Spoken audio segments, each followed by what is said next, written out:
Buenos días a todos. Aquí estoy de nuevo con mi voz y le doy gracias a Dios que aún con esta voz el Señor me deja seguir compartiendo la palabra. Así que es día de alegría y le damos gracias a Dios por ello. Vamos a orar. Señor, te queremos dar muchas gracias porque eres tan bueno con nosotros que has permitido que hoy estemos aquí cuando podíamos estar en cualquier otra parte. Te damos gracias por tu palabra. Ella es toda inspirada por ti. Y por eso, porque es inspirada por ti, es útil, Señor, para enseñarnos, para redarguirnos, para corregir nuestros caminos cuando nos apartamos de ti. Es tan importante lo que tú nos has revelado que tenemos que darte muchas gracias. Nuestro corazón se abre en esta mañana para expresarte lo agradecidos que estamos, para alabarte, para adorarte, porque tuyo es el imperio y la majestad, tuya es la dignidad. Señor, nos confesamos pámpanos en la vid, nos confesamos débiles, dependientes de ti. Y es ahí donde queremos poner día tras día nuestra confianza, sabiendo que todo lo que tú haces para nosotros nos lleva a bien, todas las cosas. Por eso, en esta mañana queremos pedirte por todas esas personas que están sufriendo por los acontecimientos que han sucedido en la zona de Valencia, para que tú consueles sus corazones, para que tú los levantes. Y Señor, quiero pedirte también, aunque sé que tú sabes por su necesidad de salvación, a todos ellos, que en todo caso este acontecimiento sea para salvación, para que muchos se acerquen a ti, a los pies de la cruz, donde hay salvación, porque tú viniste a proveer vida, a proveer salvación para todos. Gracias, Señor, por todo lo que tú eres, por todo lo que nos has revelado, por todo lo que haces en nuestras vidas, por tu iglesia que te ama y te alaba. Amén.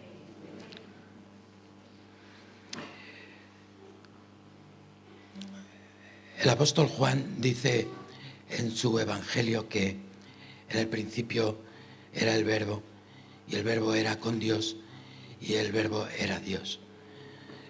Dice, se hizo carne y habitó entre nosotros y vimos su gloria. Gloria como del unigénito del Padre, lleno de gracia y de verdad.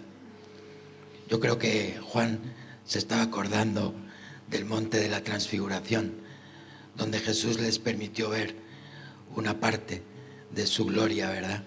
Por eso dice en su evangelio, vimos su gloria, somos testigos, estuvimos allí, Él nos la mostró. Y yo pienso en estas cosas y digo, ¿a qué vino el Señor? Y el Señor vino a bendecirnos, a los seres humanos, a bendecirnos, a traernos el bien, a traernos la verdad, que solamente Él nos hace verdaderamente libres. ¿De qué? De la esclavitud del pecado, de nuestra naturaleza caída. Él vino a sanar a los enfermos. ¿Recordáis en Lucas 4? Lucas 4, a partir del versículo 16, dice que Él entró en la sinagoga, como era su costumbre, dice. Él no dejaba de congregarse, como algunos tienen por costumbre, mala costumbre. El Señor tenía costumbre de entrar en la sinagoga.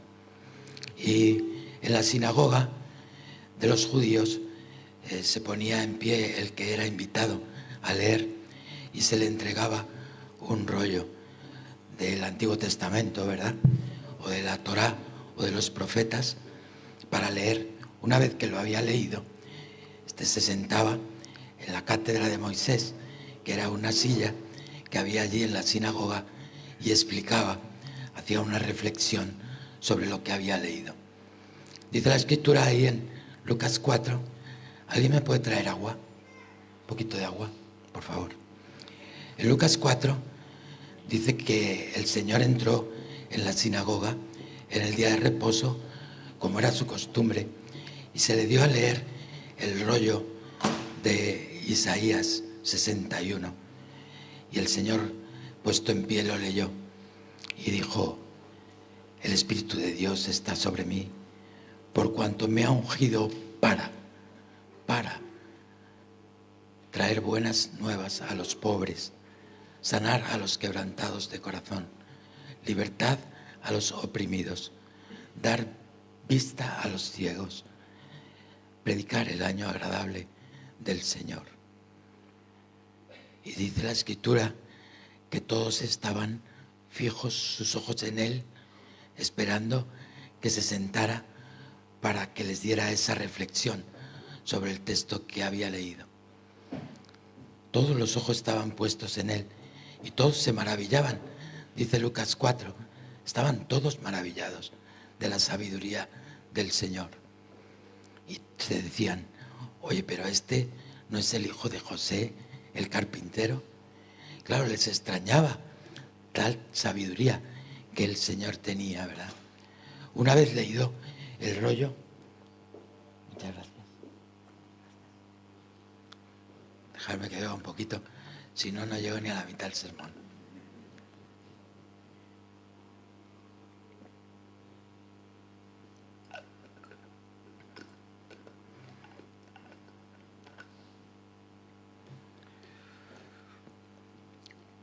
Una vez que hubo leído el texto de Isaías 61, a todos los que estaban atentos les dijo: hoy se ha cumplido esta escritura delante de vosotros. Qué impresionantes palabras. Claro, yo imagino a la gente allí que estaba absolutamente alucinada. Pero ¿sabéis qué ocurrió? Que, como hemos dicho, el Señor vino a traer la verdad. Esa verdad que nos hace libres de la esclavitud del pecado. Y el Señor no se iba a callar la verdad, porque el Señor vino a libertar a los cautivos. Él vino a salvar, a buscar y a salvar lo que se había perdido. Y entonces el Señor empezó a decir: de hecho me llamaréis médico y me diréis: cúrate a ti mismo. Pero os digo que nadie es profeta en su propia tierra. Y aquí viene la bomba que el Señor tiró en aquella sinagoga, porque en tiempos del profeta Elías había muchas viudas en Israel, pero a ninguna fue Dios sino a la viuda de Sarepta, que no era judía. Y en tiempos de Eliseo muchos leprosos había en Israel, pero a ninguno sanó el Señor sino a Naamán el sirio, que tampoco era judío. ¿Y qué ocurrió? Que dice la Escritura en Lucas 4 que todos los que estaban allí se llenaron de ira. Se llenaron de ira. Esos mismos que estaban maravillados por la sabiduría, no les gustó escuchar la verdad, porque somos esclavos del pecado. Tenemos una naturaleza caída y estamos acostumbrados a llamar a lo bueno malo y a lo malo bueno y a justificar el pecado en nuestras vidas. ¿Sabéis qué ocurrió aquí en Lucas 4? Que tomaron al Señor, lo sacaron de la ciudad y lo subieron a un monte y querían despeñarlo. Fijaros hasta qué punto el conocimiento de la verdad puede llevar a nuestro orgullo a hacer este tipo de cosas. A Juan el Bautista ya le pasó lo mismo. Por denunciar la verdad lo decapitaron. A Jesús, a partir de este momento, lo querían matar. Buscaban ocasión para matarlo. Es algo que nos debe dar para reflexionar también en nuestras vidas la importancia que tiene sacar de nuestras vidas el pecado, ¿verdad? Por el conocimiento de la verdad, sin que la verdad nos llegue a molestar. Muchas veces las predicaciones hieren a la gente, pero es que la verdad duele y la verdad llega a lo profundo del corazón. Es como esa espada de dos filos que rompe todo, tuétanos, hasta partir el corazón por la mitad y nos permite ver lo que hay dentro de él. Fijaros, a partir de aquí querían matar a Jesús hasta que lo consiguieron. Ellos no sabían que estaba predestinado que esto ocurriera así, pero al final buscaron la ocasión y, como conocéis la historia, Judas le traicionó. Y en el huerto, cuando estaba Jesús orando con los discípulos, vinieron una compañía de soldados y los principales fariseos sacerdotes del pueblo de Israel, y lo prendieron y lo llevaron delante del sumo sacerdote. Bueno, más bien del suegro, primero del suegro, porque el sumo sacerdote, en tiempo de Jesús, era Caifás y el suegro era Anás. Lo llevaron primero con él y fue interrogado y preguntándole por sus discípulos y sus doctrinas. Ellos lo consideraban como un enemigo peligroso. Después fue con Caifás, y de Caifás fue entregado al pretorio, donde tuvo una conversación con Pilato. Es en esa conversación donde quiero que nos centremos en esta mañana, para sacar la enseñanza que Dios quiere para nosotros hoy. Esa enseñanza está en el Evangelio de Juan, capítulo 18. Vamos a leer del 33 al 38 y capítulo 19, del 9 al 16. Juan 18, 33 al 38. Bueno, empezaremos desde el 28 para que veáis el contexto. Dice: llevaron a Jesús de casa de Caifás, lo que estábamos hablando, al pretorio. Era de mañana y ellos, los fariseos, no entraron en el pretorio para no contaminarse y así poder comer la Pascua. Qué hipocresía, ¿verdad? Estar pensando ahora mismo en no contaminarse, cuando iban a matar a alguien inocente que vino a bendecir al mundo. Entonces salió Pilato a ellos y les dijo: ¿qué acusación traéis contra este hombre? Respondieron y le dijeron: si este no fuera malhechor, no te lo habríamos entregado. Pero no preguntó eso, ¿verdad? Preguntó que qué había hecho, y no le respondieron, porque no había hecho nada. Vino a bendecir a los hombres. Entonces les dijo Pilato: tomadle vosotros y juzgadle según vuestra ley. Y los judíos le dijeron: a nosotros no nos está permitido dar muerte a nadie. No solo lo habían juzgado, sino que lo habían sentenciado ya a muerte, sin siquiera tener un juicio. Para que se cumpliese la palabra que Jesús había dicho, dando a entender de qué muerte iba a morir. Entonces Pilato volvió a entrar en el pretorio y llamó a Jesús y le dijo: ¿eres tú el rey de los judíos? Jesús le respondió: ¿dices tú esto por ti mismo o te lo han dicho otros de mí? Pilato le respondió: ¿soy yo acaso judío? Tu nación y los principales sacerdotes te han entregado a mí. ¿Qué has hecho? Respondió Jesús: mi reino no es de este mundo. Si mi reino fuera de este mundo, mis servidores pelearían para que yo no fuera entregado a los judíos. Pero mi reino no es de aquí. Le dijo entonces Pilato: ¿luego eres tu rey?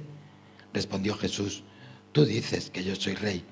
Yo para esto he nacido y para esto he venido al mundo, para dar testimonio a la verdad. Todo aquel que es de la verdad oye mi voz. Le dijo Pilato: ¿qué es la verdad? Y cuando hubo dicho esto, salió otra vez a los judíos y les dijo: no hallo en él ningún delito. Aquí estáis viendo como no había nada de que acusar a Jesús. Aquí estáis viendo como ya lo habían sentenciado a muerte, sin siquiera un juicio. Y aquí estáis viendo que Jesús dijo: yo para esto he nacido y para esto he venido al mundo, para dar testimonio de la verdad. Y soltó la verdad, como en aquella sinagoga, doliera a quien doliera, porque Él vino a liberarnos de la esclavitud del pecado. Para esto he nacido, para venir a deciros la verdad. ¿Cuál es la verdad? Que la humanidad entera está en pecado y se va a la condenación eterna. Esa es la verdad. Para esto he nacido. ¿Para qué ha nacido? Para dar su vida en la cruz, ocupando nuestro lugar. Porque Él es santo, perfecto en todos sus caminos.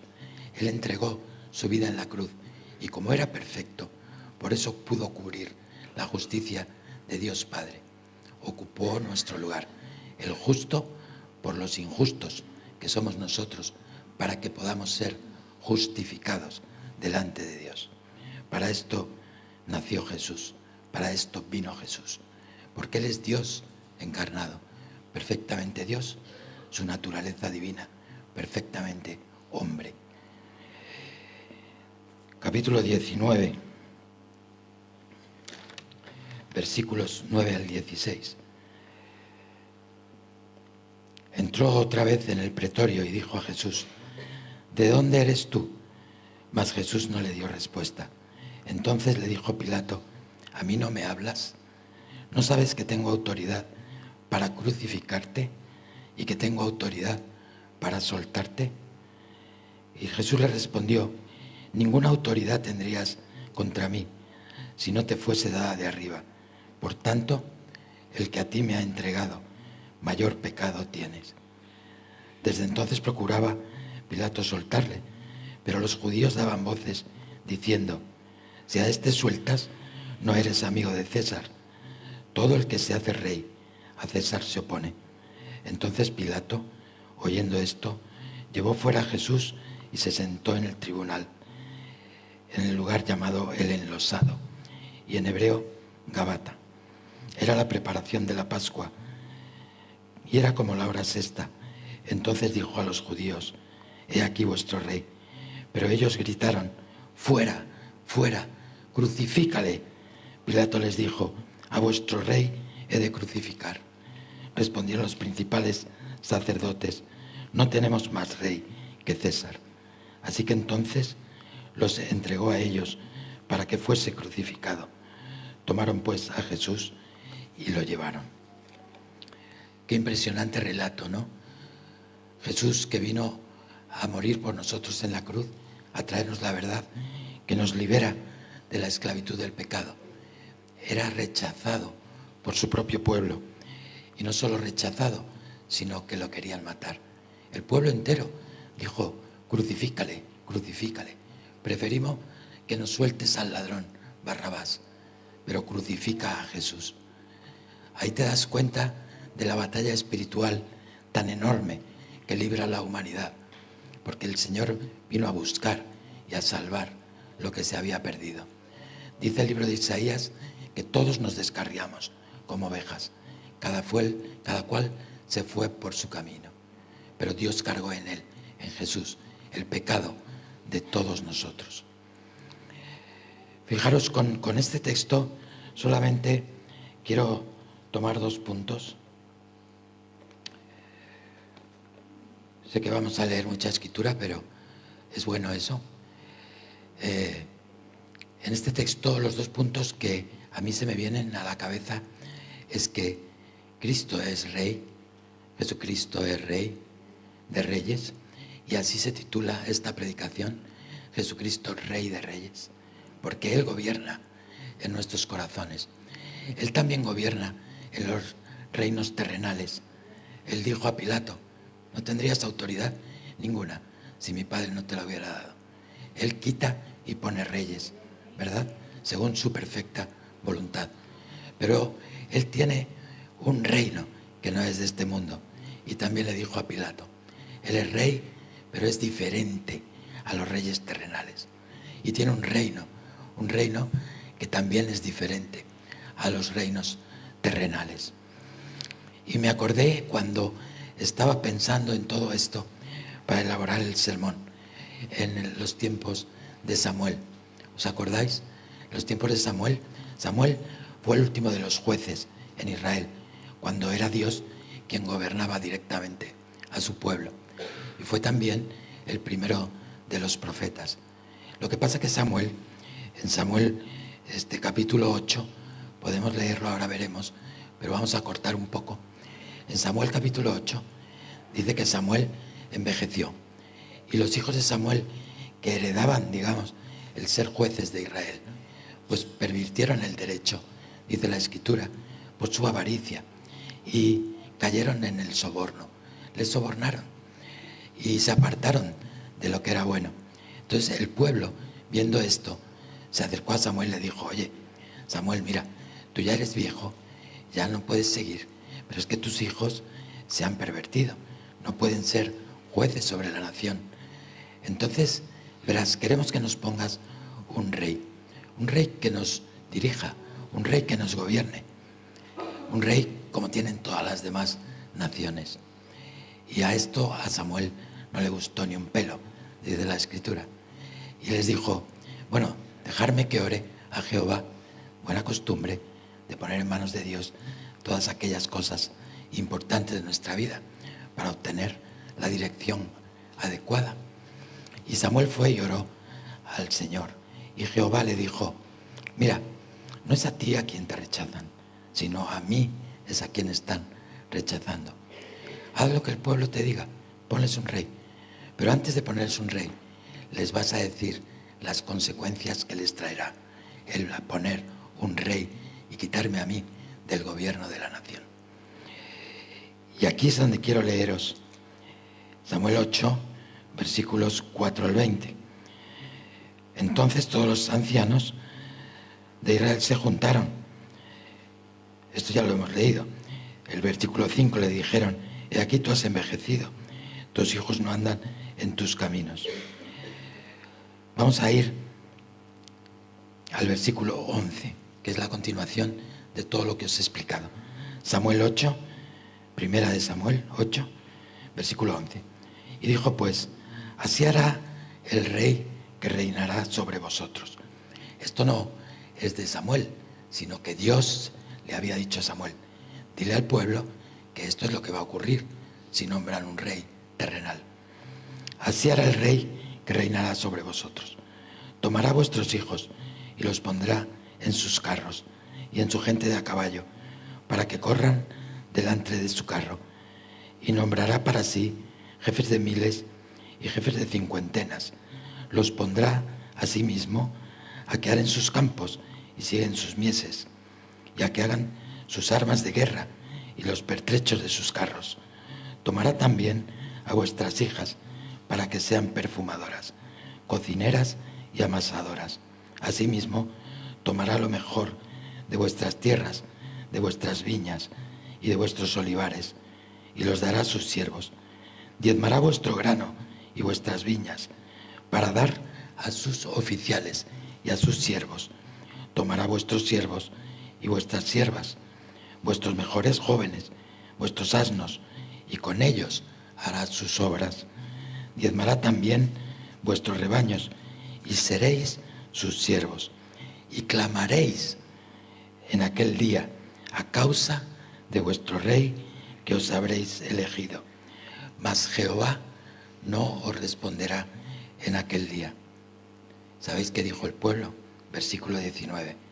Pero el pueblo no quiso oír la voz de Samuel y dijo: no importa, sino que haya rey sobre nosotros. Impresionante, ¿verdad? Esto es lo que ocurrió cuando el pueblo de Israel decidió no seguir confiando en Dios para que gobernara su nación. Y establecieron un rey, y Samuel les puso un rey, que fue Saúl. Y Saúl gobernó por 40 años la nación de Israel. Comenzó muy bien, pero terminó, como solemos decir, como el rosario de la aurora, ¿verdad? Después continuó David. David fue un rey, dice Primera de Reyes 15, versículo 5, que hizo lo bueno y cumplió con los estatutos que Dios le había mandado, excepto en lo tocante a Urías Eteo. Y ya sabemos todos lo que ocurrió con Urías Eteo, ¿verdad? Gobernó otros 40 años sobre Israel. Después vino Salomón, que edificó el templo, ¿verdad?, para el Señor. Y era alguien poderoso al que el Señor concedió un deseo, una petición, porque pidió de forma que no era egoísta, sino para compartir con el pueblo, para poder juzgarlo con rectitud. Y le dio ser el hombre más inteligente, más sabio de toda la tierra. Bueno, pues ese tuvo 300 mujeres y 700 concubinas. Yo no puedo con la mía. Imagínate 1000, pues no son solo 1000 mujeres, son 1000 suegras, ¿verdad? Arma el paquete y ya verás. Salomón reinó sobre Israel también 40 años. Escribió el libro de Eclesiastés. Sus conclusiones son muy reveladoras. Acuérdate del Señor antes de que venga lo chungo en la vida. Que llega, hermanos. Lo difícil y lo chungo llega. Si no, podemos preguntar en Valencia, ¿verdad? Desgraciadamente. También reinó por 40 años Salomón. Estos 3 primeros reyes reinaron 40 años cada uno, 120. Y después, en el reinado de Jeroboam, Israel se dividió. Se dividió en reino del norte y reino del sur. Reino del norte, compuesto por 10 tribus. Reino del sur, compuesto por las tribus de Judá y Benjamín. Cada uno de estos reinos divididos tuvo 19 reyes, cada uno, a partir de Salomón, a partir de Jeroboam. Reyes que reinaron y que el Señor les ponía un profeta. Hemos leído que en la sinagoga Jesús decía, hablaba de Elías, hablaba de Eliseo. A David le fue mandado el profeta Natán. El Señor mandaba, no abandonó el Señor a su pueblo, porque Él escogió a su pueblo, aunque fuera el más insignificante. Y dice, no por tus méritos, sino porque yo decidí amarte. Y mostró su fidelidad, no abandonándolos, porque podía haber dicho, bueno, has elegido tu rey, búscate la vida. Pero no, Él enviaba sus profetas con mensajes de advertencia, con mensajes de arrepentimiento. Y todos estos reyes, tanto de Israel como de Judá, podéis leer los libros primera y segunda de Reyes, Crónicas, ¿verdad? Fueron evaluados por Dios, cada uno de ellos. Y fueron evaluados en base a 2 preceptos principales. Hicieron lo bueno o lo malo delante de Dios. Es decir, fueron obedientes a lo que Dios les fue indicando. Y el segundo, en base a la idolatría. Se habían adorado dioses paganos. Se habían edificado lugares altos donde adorar a los dioses paganos. ¿Y sabéis qué? Todos cayeron en la idolatría. Todos. Hubo reyes mejores, como David. Ahí podéis leer 1 Reyes 15, versículo 5. Pero aún los que fueron buenos hicieron cosas malas. Los que fueron malos quizá hicieron algo bueno, pero todos contribuyeron a apartar a la nación de Israel de los caminos de Dios. Eso es tremendo, ¿verdad? Y os aconsejo que estudiéis bien la historia del pueblo de Israel, porque en el Antiguo Testamento hay mucha verdad revelada. Todo apunta a Cristo, ¿verdad? Todos estos reyes se pervirtieron adorando a dioses paganos. Yo pensaba, digo, ¿será diferente hoy? Me pongo a pensar en los gobiernos de hoy en día y veo que la situación es muy parecida, ¿verdad? Ahora a lo mejor no hay tanta idolatría de adorar a dioses paganos, pero se adora al yo, se adora al orgullo, se adora a la codicia, a la avaricia, a la envidia. Se permite que cada una de estas cosas que nos alejan de Dios tenga un lugar en nuestros corazones. En la actualidad hay 34 países que tienen como forma de gobierno en el mundo una dictadura. Una dictadura tal y como Dios relató aquí en 1 Samuel 8. Una dictadura que se aprovecha de la gente del pueblo, que los exprime, que los explota, tal y como Dios advirtió de que iba a ocurrir. El resto de las naciones, por mucho que se diga que tienen una democracia, son democracias con restricciones, porque son autoritativas. Y de repente, pues me saco un decreto ley y hago que la ley la tuerzo y la pongo a mi conveniencia. Y estos son los gobiernos. Yo preparando este sermón me acordaba de Nayib Bukele, el presidente de El Salvador. Tuvo las narices de congregar a todos los políticos en el Congreso y se llevó al fiscal general allí a su lado. Y le dijo: señores, os lo voy a decir a la cara. Yo quiero dejar un legado porque tengo temor de Dios. Y yo no quiero que cuando yo me vaya, vosotros podáis decir que yo fui un ladrón, porque yo no voy a robar. Ahora hay otros presidentes que no robaron, pero se rodearon de ladrones. Entonces yo no voy a ser un presidente que robe, ni que se rodee de ladrones. Entonces por eso he traído al fiscal general, que es un organismo independiente del gobierno, y le he pedido que nos investigue a todos, para atrás y para adelante. Enfocaron la cara de los políticos, hermanos. Era un drama, era un drama. Dice, 2 ya están en la cárcel. Y eso es la tristeza, ¿verdad? Que el ser humano, cuando llega al poder, se apodera del poder y busca su propio provecho.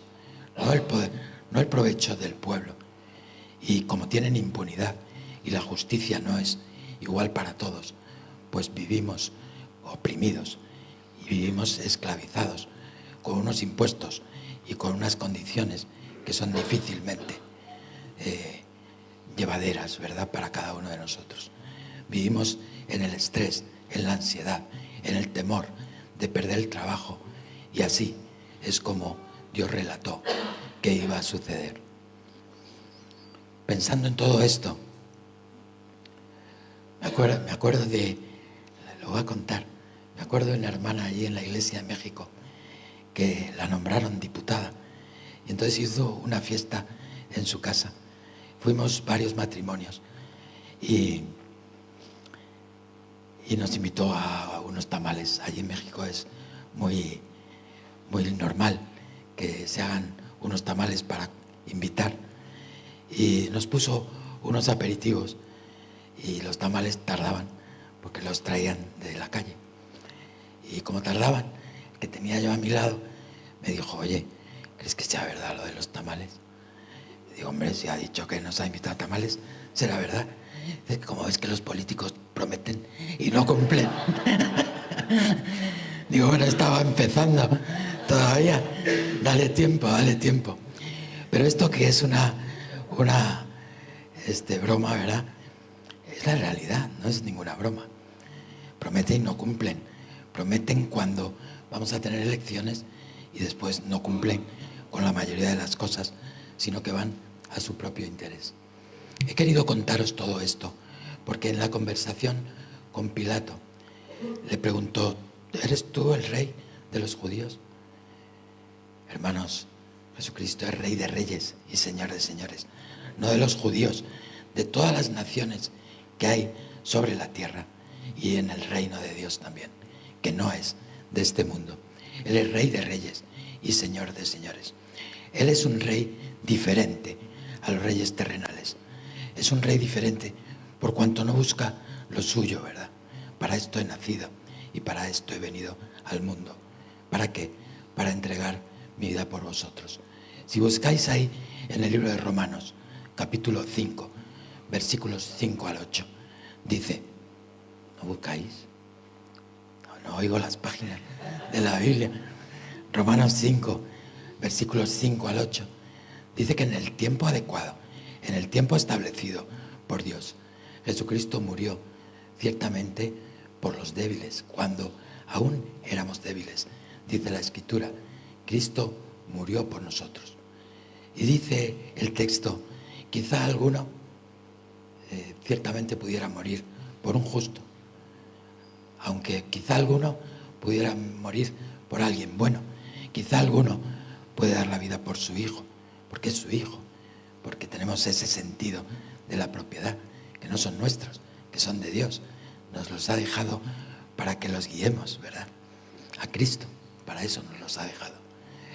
Pero dice, Cristo murió por nosotros, cuando Él mostró su amor en que aún siendo pecadores, Cristo murió por nosotros. Él no es como un rey terrenal. Un rey terrenal nunca hará esto, nunca morirá por ti. te mandará a la batalla si hay guerra y Él se quedará, ¿verdad?, a controlar que todo vaya bien, pero no irá al frente de guerra. Al frente de guerra iremos nosotros, el pueblo, ¿verdad? Jesucristo no hizo eso. Él no vino a ser servido, sino a servir. Él vino a morir en la cruz. Para esto nació, para liberarnos de la esclavitud del pecado. Hermanos, somos conscientes, la humanidad entera se iba a la condenación eterna. La humanidad entera se iba a la condenación eterna. Dice la Escritura, por un hombre entró el pecado en el mundo y por el pecado la muerte. Así pasó la muerte a todos los hombres, por cuanto todos pecaron. Todos íbamos a la condenación. Para esto vino Jesús, para mostrar su amor y su misericordia, ocupando nuestro lugar en la cruz. Su muerte en la cruz nos lleva a la vida. ¿Os acordáis del Salmo 103 que predicamos hace tiempo? Dice, sus caminos notificó a Moisés, dice el salmista. ¿Qué caminos? La justicia y la misericordia. Cuando Jesús estaba en la cruz, podéis ver los dos caminos. Allí había dos ladrones. Los dos merecían el castigo por lo que habían hecho.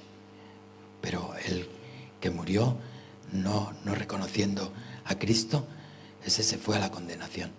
Y no puede protestar, porque lo que recibió fue justicia. Y si el otro hubiera seguido el mismo camino, tampoco puede protestar, porque hubiera recibido justicia. Por cuanto todos pecaron, están destituidos de la gloria de Dios. Ahora, Dios en su misericordia tocó el corazón de aquel otro ladrón, enviando su Espíritu Santo a él, y le hizo ver que el que estaba allí era el Cristo, y poner su confianza en él, y que recibió misericordia. Y por misericordia recibió salvación. De cierto te digo que hoy estarás conmigo en el paraíso. No lo merecía, no había hecho nada para ganarlo, no fue a la iglesia, no se bautizó y fue salvo por la gracia de Dios. Porque la gracia de Dios es un regalo que nos ha dado a cada uno de nosotros para tener la salvación. Jesucristo es un rey diferente a los reyes terrenales, porque vino a ocupar nuestro lugar, a morir en la cruz. 1 Corintios 15 dice que el mensaje del Evangelio, que Jesucristo vino al mundo y fue crucificado, murió y fue sepultado conforme a las Escrituras, y resucitó al tercer día conforme a las Escrituras. Ese es el mensaje del Evangelio, así de sencillo, bien resumido. No hace falta calentarse mucho la cabeza. Jesús es un rey diferente a los reyes terrenales, porque no solo nos salvó, sino que nos incluyó en su familia. Efesios 1, que estudiamos hace poco, nuestro hermano David nos estuvo predicando de él, dice que nosotros fuimos, Efesios capítulo 1, versículo 3, dice que nosotros somos escogidos desde antes de la fundación del mundo. Escogidos por un propósito, para ser santos y sin mancha delante de Él. Jesucristo nos salvó. ¿Y ahora qué va a hacer? Porque nos predestinó en amor, dice la Escritura, para ser adoptados hijos suyos. Ahí dice Juan en su Evangelio, capítulo 1, versículo 12, a los que recibieron a Cristo, a estos les ha dado la potestad de ser hechos hijos de Dios. Estos hijos de Dios no es de voluntad propia, no es de voluntad de varón, ni de carne ni de sangre, sino de Dios. Él nos adoptó para su familia. No solo nos salvó, sino que no se ha avergonzado de llamarnos hijos suyos. Y esto es tremendo, porque podía habernos salvado y decir, bueno, sois salvos, ¿verdad? Tenéis vida eterna y nada más. Pero nos adoptó en su familia. Para nosotros, el formar parte de la familia de Dios es muy importante, porque el Señor va a obrar en nuestras vidas mediante esa condición. Yo llevo 25, 26 años en el Señor y siempre me costó el integrarme en la iglesia, porque fui una persona individual, egoísta, y El Señor ha tenido que trabajar conmigo mucho en este área. Y soy introvertido, no me gusta mucho compartir con la gente. Hans me dice, ¿estás enfadado conmigo? Digo, no estoy enfadado. Que como me contestas, ok, vale. Digo, no, es que no soy de muchas palabras, salvo cuando predico. Pero el Señor nos puso en su familia, en el cuerpo de Cristo. Esa es su familia, formada por sus hijos. Y es una bendición, porque podemos orar unos por otros, porque podemos apoyarnos en los momentos difíciles, porque realmente desarrollamos lo que es el amor y lo aprendemos día a día, porque Él nos lo enseña a través de su Espíritu, que nos revela el amor de Cristo en nuestros corazones. Él es un rey diferente a los reyes terrenales. Nos salvó, nos incluyó en su familia, adoptándonos como hijos, y no se conformó con eso, sino que prometió estar todos los días con nosotros hasta el fin del mundo. Es alguien que está pendiente de nuestras vidas. No cabe lugar para los deístas, ¿verdad?, que creen en Dios, pero piensan que nos dejó aquí a nuestro albedrío. No, el Señor está con nosotros. En Hebreos 4, capítulo 4, versículos 14, me parece, al 16. La Escritura dice, porque tenemos un sumo sacerdote, ¿verdad?, que bajó de los cielos. Ese sumo sacerdote es el que nos dirige en nuestra espiritualidad, ¿verdad? Él no es alguien, dice la Escritura, que le pille por sorpresa las cosas que nos suceden, porque Él mismo sufrió las tentaciones en su naturaleza humana, de manera que nos entiende, sabe de qué cosas tenemos necesidad, antes que incluso que se abra nuestra boca. Venid pues, dice, confiadamente, delante del trono de gracia, para alcanzar misericordia y obtener el oportuno socorro. Qué bonitas palabras del Señor. El Señor dice, mira, he muerto por ti en la cruz. Eres hijo mío. Aquí está mi trono, porque yo soy rey de reyes. Puedes venir, confiadamente puedes hacerlo. Mis puertas están abiertas. Vete a pedir audiencia con un rey, a ver si te recibe. Jesucristo es diferente. Él nos salvó, nos incluyó en su familia y está con nosotros cada día hasta que Él venga por nosotros de nuevo.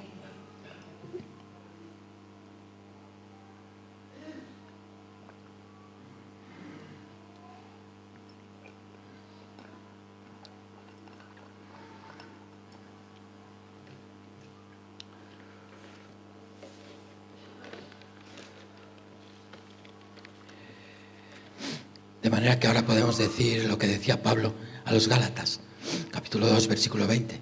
Ahora ya no vivo yo, sino que Cristo es el que gobierna mi corazón. Él vive en mí. Y ahora las cosas que hago en la carne, las hago, pero las hago en la fe del Hijo de Dios, que se dio a sí mismo por mí. Qué bonito, ¿verdad?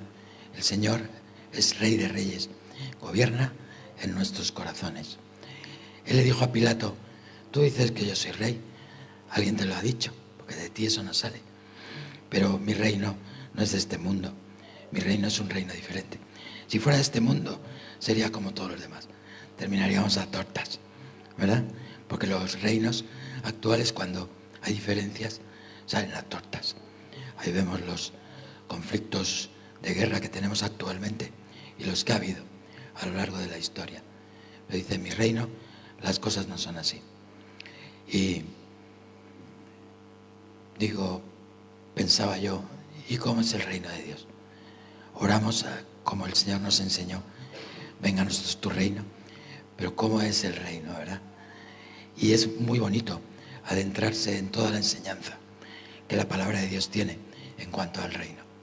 En Mateo 13, ahí, porque Jesús hablaba a la gente por parábolas, ¿sabéis?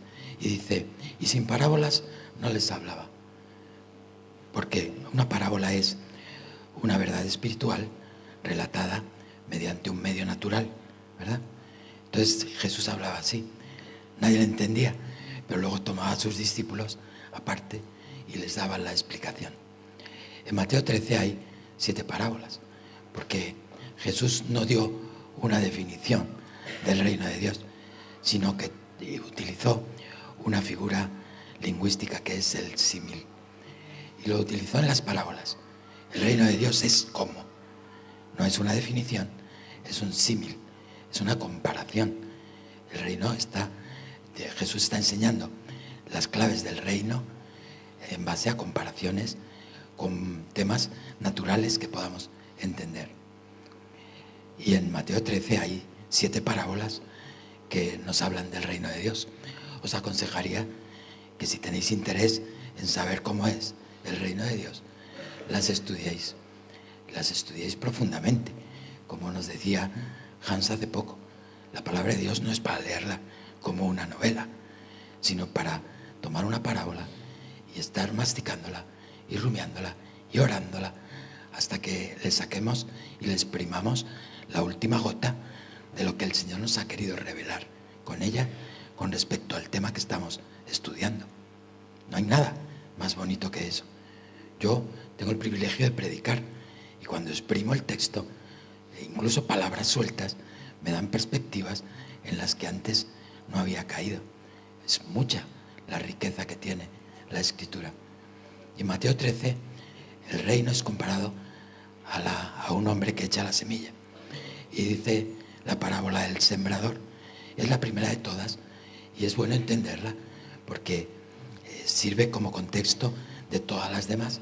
Si tú no entiendes la parábola del sembrador, va a ser difícil que entiendas el resto.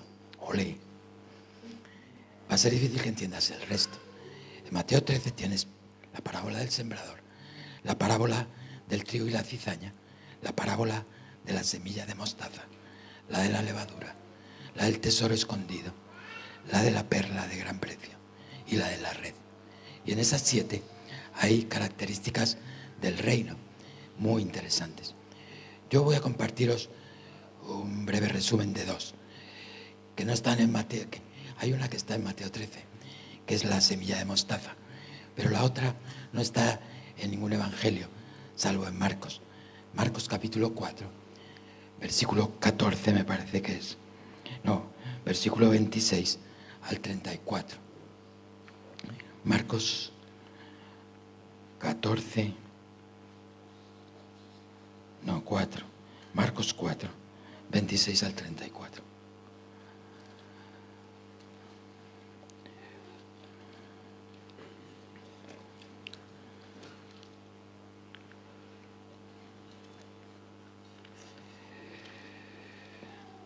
Decía además, así es el reino de Dios, como cuando un hombre echa semilla en la tierra y duerme y se levanta, de noche y de día, y la semilla brota y crece sin que él sepa cómo, porque de suyo lleva fruto la tierra.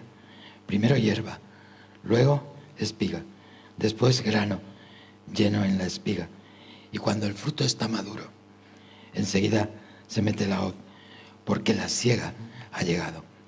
Esta es la parábola de la semilla que crece y solo está aquí en Marcos, no está en ningún otro evangelio, pero nos sirve muy bien para saber cómo es el reino de Dios, ¿vale? Y hay 4 cosas que cabe destacar.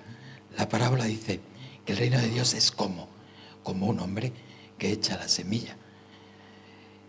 ¿Quién es el hombre? Podríamos pensar que es Jesús, porque en Mateo 13, en la parábola del trigo y la cizaña, cuando Jesucristo explica a los discípulos esa parábola, dice que el hombre es Jesús, el que siembra la semilla. Pero aquí no es Jesús, y aún allí es Jesús, entre comillas. ¿Por qué lo digo? Porque aquí en esta parábola de la semilla que crece sola, dice que el hombre siembra la semilla y se va a su casa y pasa el día a la noche, se acuesta, se levanta, ¿verdad? Y no sabe cómo creció. Jesús sí sabe cómo crece una semilla, ¿verdad? Por lo tanto, ese hombre no es Jesús. Somos cada uno de nosotros que plantamos la semilla del Evangelio en los corazones de las personas, ¿correcto? Y aún en el trigo y la cizaña, cuando Jesús explica la parábola y dice, el hombre, el que siembra la semilla, es el Hijo del Hombre, sí, pero no es él directamente, porque ha delegado en nosotros ese privilegio, ¿verdad? Romanos 10, ¿cómo oirán si no hay quien les predique? ¿Y cómo predicarán si no fueran enviados?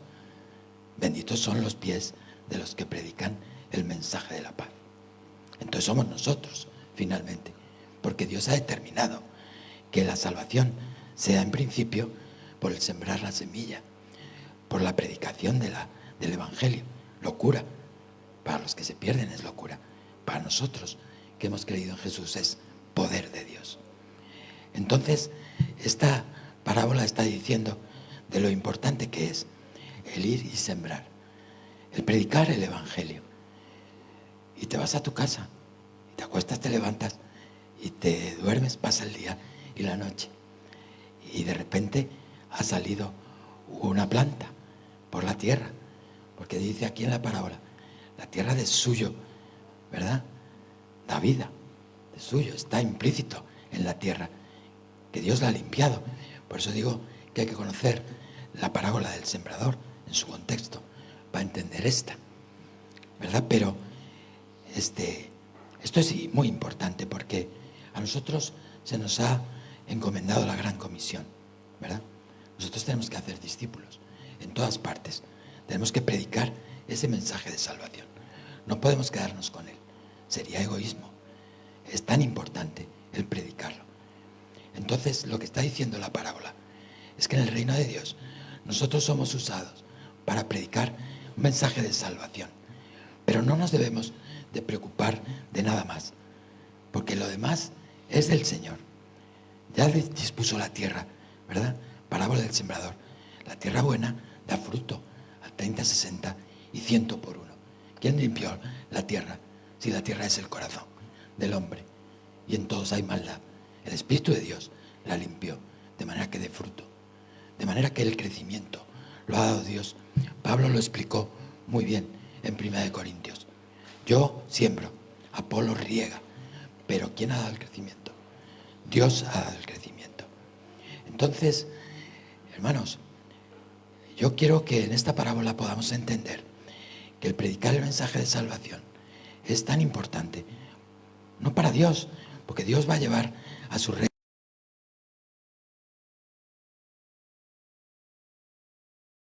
Es uno, ¿verdad? Si no predicas tú, lo hará otro. Dios obra a través de nuestra predicación. Para nosotros eso debe ser un privilegio.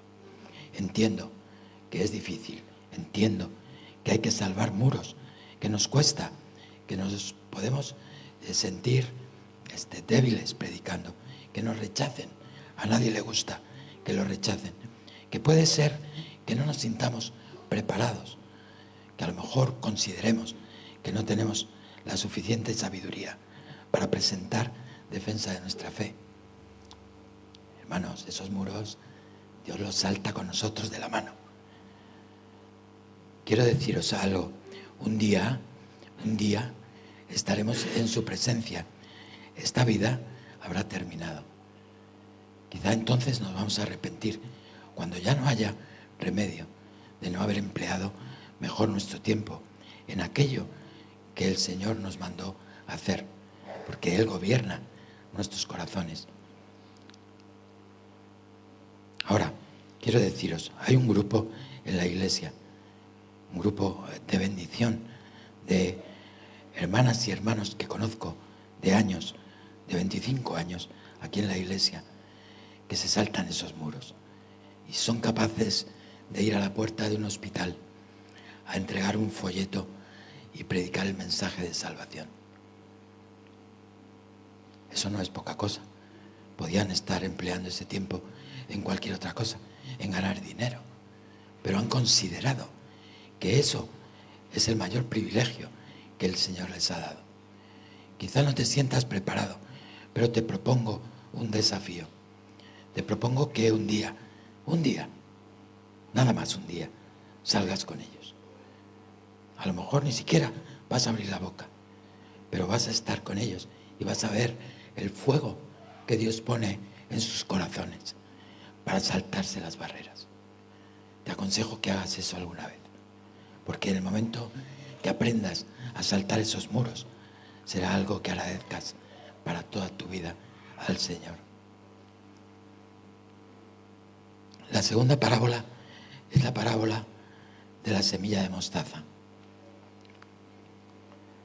La semilla de mostaza, la parábola nos dice que el reino de Dios es semejante a un hombre que sembró, es como la semilla de mostaza, ¿no? Que es la semilla más pequeña de todas y al final crece y se hace una hortaliza, la hortaliza más grande, con mucho ramaje, dice la Escritura, de manera que los pájaros incluso hacen nidos allí en ese arbusto. Fijaros que la parábola dice, el reino de Dios es como la semilla de mostaza. No dice del tamaño de la semilla de mostaza, sino que funciona, el reino de Dios funciona igual como una semilla de mostaza. ¿Cómo funciona la semilla de mostaza? Os lo digo porque muchas veces esta parábola ha sido malinterpretada y se dice, mira, con poquita fe, ¿verdad? Como un grano de mostaza, se pueden hacer grandes cosas. Le puedes decir a este monte, quítate de aquí y ponte para allá. No, pero no es ese la enseñanza. La enseñanza es que el reino de Dios es como un grano de mostaza. ¿Cómo es un grano de mostaza? Una semilla pequeña que, como hemos visto en la otra parábola, crece y crece y crece y crece. Quiero poneros un ejemplo. En Mateo 17, el Evangelio de Mateo 17, Jesús subió al monte de la Transfiguración y se llevó a Juan, Pedro y Jacobo. Y allí les permitió ver un poco de su gloria, de manera que vinieron también Moisés y Elías. Y estaban tan a gusto, en presencia del Señor hay plenitud de gozo, dice la Escritura. No nos cabe ninguna duda de eso, ¿verdad? Lo experimentamos cada día en nuestras vidas. Y querían hacer unas enramadas y quedarse allá a vivir, ¿no? Del gozo que tenían. Pues yo pensaba, ¿y dónde estaban los otros 9? Mientras, a lo mejor estaban pensando, oh, el Señor, mira, se ha llevado a estos 3, ¿y por qué a nosotros no? ¿Y por qué nos hace de menos a nosotros? ¿Y por qué ellos sí y nosotros no? ¿Eso pasa en la iglesia o no? Pasa en todos los órdenes de la vida. En la iglesia también.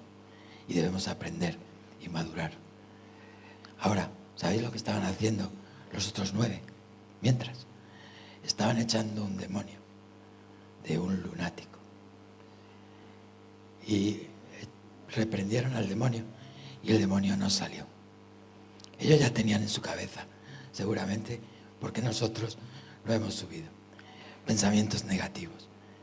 Pero no oraron, ni perseveraron, ¿verdad? ¿Qué pensaron? Bueno, no sale el demonio, ahora baja el Señor y lo echa. Pienso yo, ¿no? Que sería un poco el argumento. Y efectivamente el Señor bajó. Y el padre le dijo, ten misericordia de mi hijo, que es lunático. Y de repente el Espíritu lo echa al fuego. Y de repente en el agua. Y el Señor lo reprendió y salió. Pero el Señor se enfadó. Se enfadó. Y dijo, generación mala y perversa, ¿hasta cuándo he de estar con vosotros? ¿Por qué dijo eso? La respuesta está en la conversación siguiente. Los discípulos se acercaron al Señor y le dijeron, oye, ¿por qué nosotros no hemos podido sacar ese demonio? Y el Señor les dijo, por vuestra poca fe, por vuestra poca fe, no habéis podido sacarlo. Qué impresionante, discípulos del Señor, habiendo visto lo que habían visto. Ahora, un poco más atrás, en Mateo 15, hay una mujer cananea, ni siquiera es judía, que tenía una hija endemoniada, también con un espíritu inmundo. Y fue con el Señor, que iba con una multitud y sus discípulos. Le dijo, Señor, ten misericordia de mí, tengo una hija en estas condiciones. Y el Señor no le contestó siquiera, ni siquiera le contestó. Pero ella no se rindió, Siguió adelante y cada vez elevaba más el tono y estaba clamando a voz en grito, de manera que los discípulos le dijeron al Señor: oye, despáchala, porque esto es un show, esto es un espectáculo. Y el Señor le dijo: yo he venido a las ovejas perdidas de Israel. Otro desprecio. Ella no era judía. Y dice: ¿tú crees que es lícito dar el pan a los perrillos? Y Hans nos explicó hace unos domingos, ¿verdad?, este término, cuando predicó Efesios 2, versículos 11 al 22, en el contexto de la gracia, tanto para gentiles como para judíos. Y nos dijo: ¿sabéis cómo llamaban los judíos a los gentiles? Perros. Y luego dijo: wow, está grabado. Pues yo digo también wow, porque el Señor le dijo también eso a aquella mujer. No es propio darle a los perrillos el pan que es de mis hijos. Lo que puede para nosotros parecer un desprecio, el Señor lo lleva a un lugar que está bien, porque Él lo que quiere es el corazón de la persona, la salvación de la persona, y la lleva al límite, como llevó a Job al límite. Y la señora que dijo: aún los perrillos podemos comer de las migajas que caen de la mesa. ¿Qué le dijo el Señor? Señora, grande es tu fe. Grande es tu fe. ¿Por qué? Porque perseveró, porque no se rindió, porque confió en Jesús, porque sabía que allí estaba la sanidad para su hija. Esta es la diferencia. Esto es el reino de Dios. Si tú oras cuando todo va bien, es muy fácil, pero cuando vienen las dificultades, ¿qué dice la Escritura? Nos gloriaremos en las tribulaciones. ¿Nos gloriaremos? Sí, porque Dios va a hacer con sus hijos una obra completa por medio de las tribulaciones. Nuestra fe será probada, mejor que el oro, y nos llevará adelante y nos hará saltar los muros. Es un reino diferente, diferente a los reinos terrenales. No es un reino de mentira, no es un reino de idolatría. Es un reino donde nos estamos preparando para llegar a la presencia del Señor. Primero brota la planta, luego la espiga, luego el grano madura y después se siega. Ese es el procedimiento. El Señor nos salvó, nos incluyó en su familia, está con nosotros, nos hace crecer dentro del cuerpo de Cristo y vendrá por nosotros para vivir con Él eternamente. Amén. Gracias a Dios por su palabra. Gracias a Dios porque nos permite ver estas cosas, porque las pone en nuestros corazones para hacernos crecer. Vamos a orar. Señor, queremos darte tantas gracias, Señor, porque la verdad es que no merecíamos nada de lo que nos has dado. Gracias porque te has revelado a nosotros en tu palabra. Tú para esto naciste, Señor. Para esto viniste al mundo.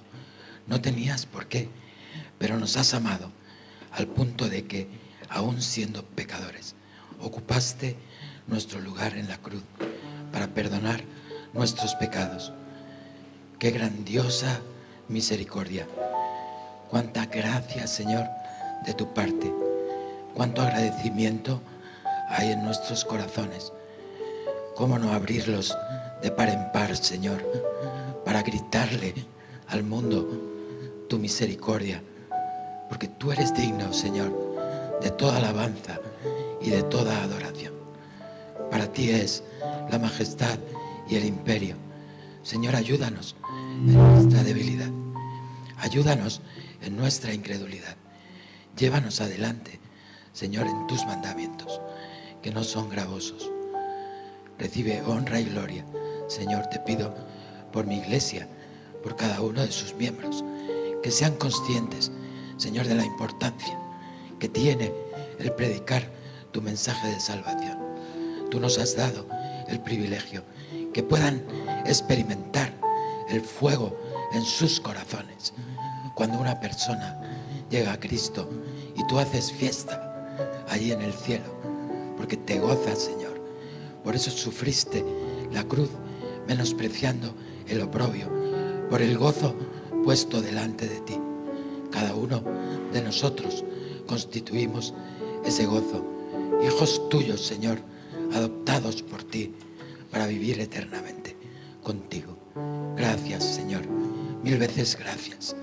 A ti, 3 veces santo, sea la gloria. Amén.